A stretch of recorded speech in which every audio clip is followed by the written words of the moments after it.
The March on Washington for Jobs and Freedom took place in Washington, D.C. on August 28, 1963.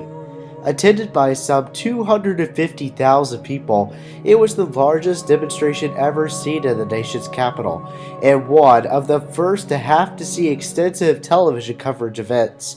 In 1963, it was noted for racial unrest and civil rights demonstrations. Nationwide outrage was sparked by media coverage of police actions in Birmingham, Alabama, where attack dogs and fire hoses were turned against protesters, many of whom were in their early teens or younger. But one man, Dr. Martin Luther King, had a dream of inspiration.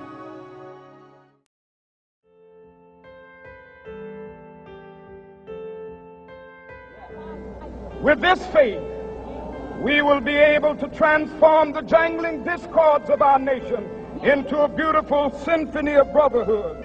With this faith, we will be able to work together, to pray together, to struggle together, to go to jail together, to stand up for freedom together, knowing that we will be free one day.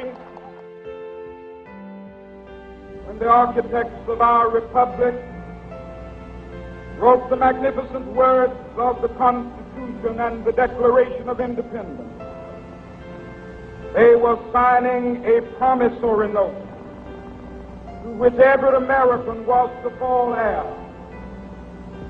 This note was a promise that all men, yes, black men as well as white men, would be guaranteed the unalienable rights of life, liberty, and the pursuit of happiness.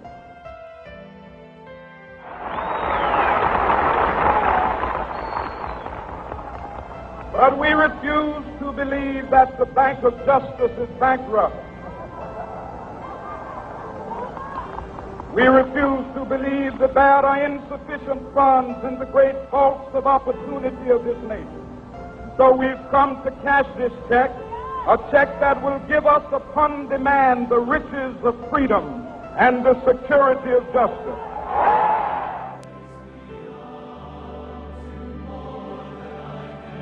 Dr. Martin Luther King Jr. was one of the most memorable figures in American history.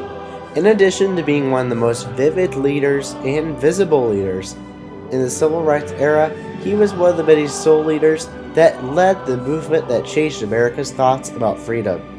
His words and actions he worked on impacted to bring change for millions in the United States, reminding you of the struggles that he had to face with himself before change would arrive. That speech that day did more than influence. It changed a society that was on the brink of social injustice. Although Dr. Martin Luther King Jr. was assassinated on April 4th, 1968, King's legacy today still encourages people to serve as citizens, serve the community, and serve everyone, because that one influential dream forever changed the United States. One man with one goal had one dream that impacted what we know today as freedom.